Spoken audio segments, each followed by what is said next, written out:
Hey guys, this is Christopher John Hill, and today we have another guide for you, which is Guild Wars 2 Easy Gold Farming. And in front of you, we have Rytlock Brimstone. And seriously guys, I was given the option of naming him Rytlock Brimstoned, but for obvious reasons I decided not to go ahead with that. Anyways, today I'm going to be showing you a few hotspots, farming routes that are very easy to farm indeed, and I'm going to make you guys some quick gold. So without further ado, let's get underway and get to it. Okay guys, here we are. We are on the map we need to be on. And this is, of course, one of the Path of Fire maps, which is called the Desert Highlands. And we are currently at the waypoint at the top left-hand corner of the map called the Derelict Delve waypoint. So what we're going to be doing is we're going to be going straight to the left here and then working our way up. So I'll show you exactly what it's up there and why we are here. So let's get underway. So we're going to go straight to the top, take a shortcut with our mount. No need to cut through the bottom there. You can always just fly straight up if you've got a mount, but otherwise you can take alternative routes around the sides. No problems at all. So the reason we're here is because we want to hunt these, which is of course the Minotaurs. These guys will give you some very valuable resources indeed, and I will show you what those resources are as we hunt them. And there are multiple characters you can take, multiple classes you can take up here to take these out, but I have found that the Renegade seems to work the best overall, because you just have to strike them down from a distance, group them up, and then wipe them all out. And I have on my character a short bow, and the other weapon I have is of course the staff. And there's a very important reason that I've taken the staff itself, which is so that you can just go straight through your enemies, take them out, no problems, and then down they go. I've tried using the sword, I've tried using the mace, and I've tried using the axe, but I found that the short bow in combination with the staff seems to work best for taking these guys out. Usually you're going to try to take them out as best you can from a distance, but if they get too close, as you saw earlier, they will knock you down.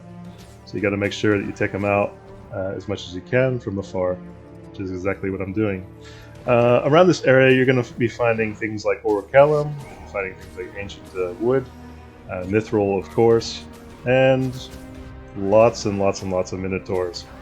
I think a lot of people miss this spot because they don't like being knocked down by these guys. And I will say that I will admit it is quite annoying if you do get knocked down. However, if you are very careful and use a lot of strategy, you're going to easily take them down and be able to just move on from one to the next. And as you can see, this build I've got, which is my Revenant build for Rytlock Brimstone, is a very good build indeed. You can take out opponents from afar with ease without any problems whatsoever, and I will give you guys the build for this towards the end of the video, so you guys can make one for yourselves if you like. And I have tried using a warrior with dual axes. That works quite well with taking these guys out. You don't get knocked over very often because you have stability, and you can move on from one to the next. It's probably the best build out of all the builds I've tried. The Revenant would be probably evenly matched. The only difference being the warrior is better at close combat, whereas the renegade is much better at combat from afar.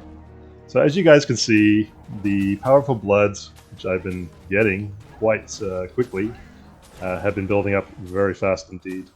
And I believe if you get a total of 250, basically one stack of this, it's going to give you, I think it was around 84 gold. So I'm just going to check that for you in just a second, as soon as I finish taking these guys out, because we're about halfway through the farming route at the moment.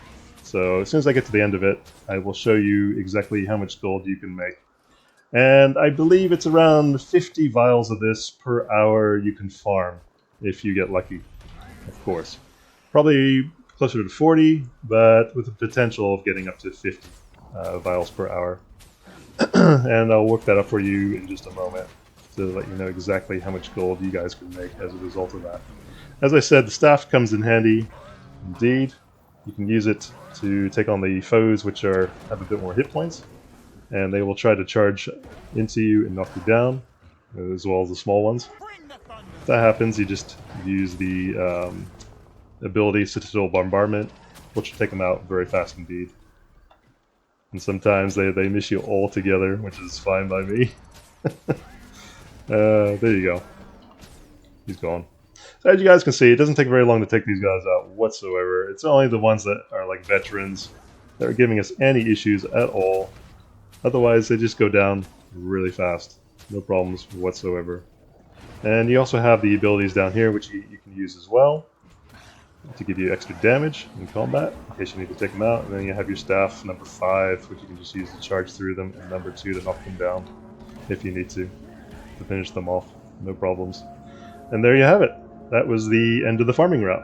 So basically, all you gotta do is hop on your roller beetle and go straight back to where I started, which is roughly around about right here.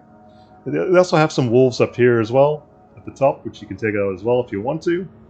And they also have some of the tigers, which are just below where I am right here. So there's a ton of them down there you can also take out if you want to. But the Minotaurs, I think, give you the best rewards for the smallest effort possible. So we're going to see how much 250 of these cost if you were to buy them off the trading post, just to give you guys a quick idea as to how much gold you would make. And then we'll move on. As I said, you can make about 50 of these per hour by farming the Minotaurs, plus all the smaller ones as well. So there you go. You would make 84 gold if you had one stack of them, which isn't bad at all.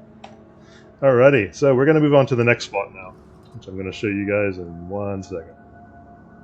Also guys, as I said, make sure that you have at least your birthday booster on, which is going to give you an increase in your magic find.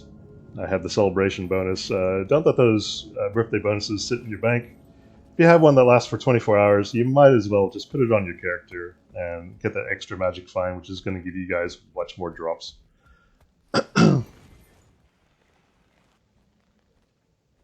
And this is the next farming spot right here, which is inside, of course, the Dwarven Mines. It's near the Vista. And basically, you're going to start off by farming the spiders.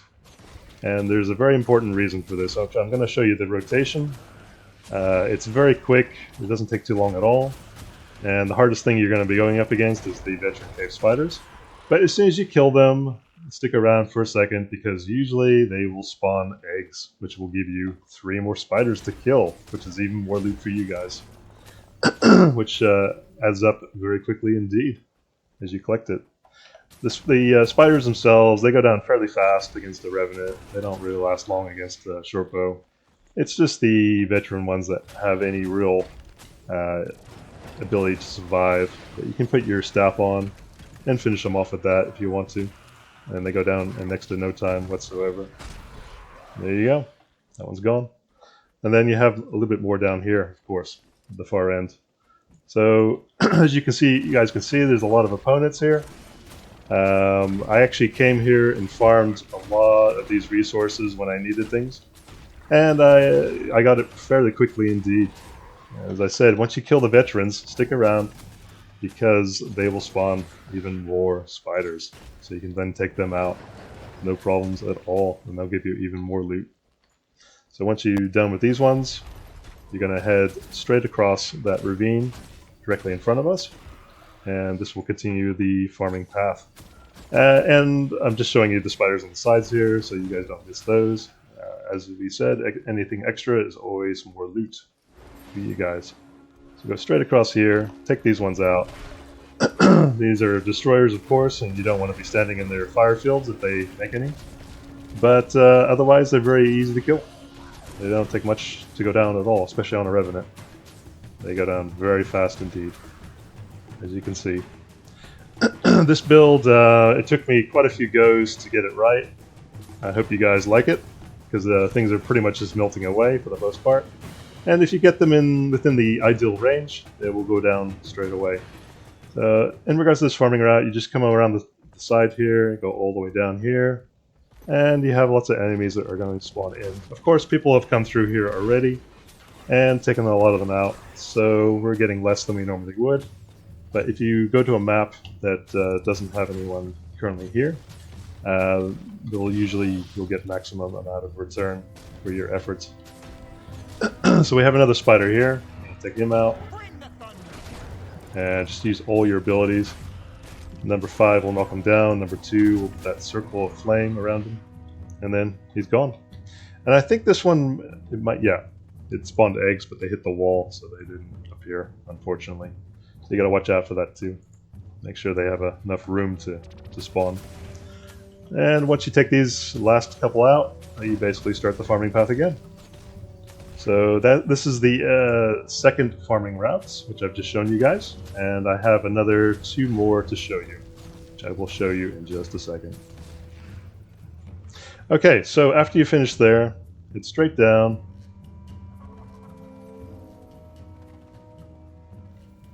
And you have a farming path down here. The reason we're coming down here is, of course, the destroyers. You have a lot of them, one after the other, through this tunnel system. And there's quite a few of them indeed. But as I said, if you have something like a Revenant, you can take them out fairly quickly. No problems at all. Or a warrior would be just as good, or a necromancer with a lot of minions, and of course the great sword. So as you can see, they go down very fast indeed. And there's quite a few of them down here. Quite a few indeed. I'm going to take them out all one out of the other. And I believe these ones drop even better loot than the Minotaurs. However, they're more of a pain to take out, I will admit. Because of the fire fields and the fire damage that they like to use on you. But as you can see, I'm gaining a lot of resources very fast. And they don't take long to take out at all. Oh, also guys, I will note that along the way you will find hidden chests. I believe there's either 1 or 2 down here. And they're always nice to grab to give you a little bit of extra income. There we go guys, here's chest number 2. So there's definitely 2 chests down here along this farming path. Always worth grabbing. And here we are guys, we're at the end of the farming path. As soon as you reach the waterfall, that means essentially you've reached the end of it. And you can basically use the roller beetle to go all the way back to the beginning again if you want to restart this route. So once you're at the waterfall, that is the end of the farming route. So essentially it goes all the way from the waypoints essentially down to the bottom there, bottom of the map. Okay guys, for this final farming spots, we're going to go head down. And we're going to be finding a very specific door, which is of course the one down here next to the molten lava. This is of course going to lead you inside to where these enemies are. Essentially, the reason we're going to be taking these out is they're going to be dropping you another resource, which is of course the molten lodestones, which are worth a pretty good amount on the trading post at the moment. So these are the first guys you need to take out at the very entrance. And there are 2 ways you can go about doing this farming route. You can either go down the bottom and take out the embers, or you can go at the top and take out the gargoyles. So we're going to go for the top route. So I find this one easier, despite the traps, the flaming traps on either side.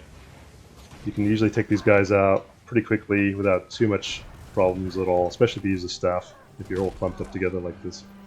They go down pretty fast. They don't give you too much problems, especially if you have a warrior in this map. Renegade will do okay, but a warrior will always do better in close combat, of course. And where you can, try to use your abilities from afar. Take them out easier to make things easier for you guys. And there they go. They go straight down. And as for the traps themselves, you can just jump right through them, or you can just fly through them to the other side, and then wait until your conditions wear off, and then fly up to the next spot. There we go, on the other side. Okay, so let's take these guys out. They will go down pretty fast. I won't give you too many issues. But as I said, the place I would recommend the most is the Minotaurs. I mean, you can come down here if you want. It just depends which enemies you guys prefer. These ones won't knock you down as much as the Minotaurs will, and they're much easier to kill overall. But you know, it's personal preference. You guys can hunt any of these farming paths whatsoever, and they're not going to give you too much issues at all. Okay, guys, here we are back at the top of the stairs again. I just wiped out everything and did one full rotation. So basically, you start at the top of the stairs, go all the way down, go all the way around, and come all the way back again, and then do it again. So here is the loot I managed to get from doing all that farming. 3 powerful bloods, 3 vicious claws, 6 vials of potent blood, and of course miscellaneous everything else that's here. So as you guys can see, this will add up very quickly depending on which farming route you dedicate yourselves to. I recommend any one of them, and it's up to you in the end which one you go for. Okay, now as for this farming build, I'm just going to quickly go through the traits for you so you guys can see exactly what I have in case you're interested. First we have Invocation along with Rising Tide. We have Incensed Response, and finally we have Rolling Mists. On the second one we have Devastation with Unsuspecting Strikes, Notoriety, and Swift Termination. Yep. Okay, and then we have Renegade with, of course, Blood Fury, Heart Piercer, and of course Vindication, which gives you more of the bombardment ability, which I use all the time on groups. As for the equipment itself, I'm just going to show you that real quickly. So we're going to go to equipment. Okay, we have Cavalier for the armor, our toughness and ferocity. We have the Superior Rune of Fireworks ×6. And on the bow, we have our Precision, Ferocity, Superior Sigil Force, and Superior Sigil Blood. Just gives you a little health boost every once in a while to get your health back up in case it goes down for any reason. And of course on the staff we have the Superior Sigil Air, Superior Sigil Fire with Fire, Precision, and Ferocity. We have ruby rings, earrings, amulets, and we have the Cavalier backpack with another exquisite ruby jewel. So that basically gives us a total of 2344 power, 1445 toughness, baseline vitality. It gives you about 906 on the ferocity, 66% chance to score a critical hit, and then with the ferocity, with the fury on, I believe it's closer to 97%. So you're pretty much critically everything you hit, and then you have magic find at 400%, which is going to basically max out your magic find, increasing your chances of getting something good. Okay, so we're going to head on to the total makeover, and then we're going to do one final comparison, and then wrap this video up. Okay guys, here we are for the total makeover section for Rytlock Brimstone, and away we go. So on the height, it's going to be the absolute maximum, really easy. For the physique, it'll be the top left-hand corner. For the fur, top left-hand corner. As for the fur color, it's going to be coffee. In regards to the pattern color, it is the same, coffee. Okay, as for the hairstyles and color, we're going to quickly go to the right here and have a look for you. It is going to be the one just above this one. Let's see if we can find something. Okay, there we go. So it's not this one, but one right of it, which is going to be that one. So this one's on the right of it, this is on the left of it, it's below it, and there it is right there. As for the hair color, it's going to be Sienna. As for the accessory color, it's going to be Mate. As for the face, just going along to the right here, it'll be the bottom right one, one of the default faces. I went through all the faces, guys, and tried to find the one that was closest to it, and this is the closest one I could find to it. And in the end, I admit it looked pretty good. Okay, as for the horns, it'll be the middle left, and the horn length will be to the right. As for the eye color, Just gonna have a look for it. It is going to be, I believe it is the white eye color. As for the eye angle, it'll be to the left, eye squint to the left, to the middle, middle, middle, to the left, to the right, to the left. As for the next one down, it'll be for the snout, to the right, to the right, to the middle, left, left, left. As for the ears, it'll be to the right, to the middle, and to the left. So that is the end of the total makeover section. So let's just go do one quick final comparison, and then we'll wrap this video up. Alright guys, here we are at the end of the video. I hope you enjoyed today's farming guide. And there he is, Rytlock Brimstone on the right, my version on the right, and the original on the left. And I do admit, he came out pretty good in the end, and it was an effort well spent. Anyways, I just want to say to you guys, thank you all for all your support. Please like, subscribe, and leave me a comment. Also, remember I am a writer on Amazon. I have currently undertaken a new series of books called Unlimited Code 01. If you're interested, please click the link below for further details on the description. Otherwise, stay safe guys, and I wish you all the well, and happy gaming. So I'll see you later. Until next time, take care.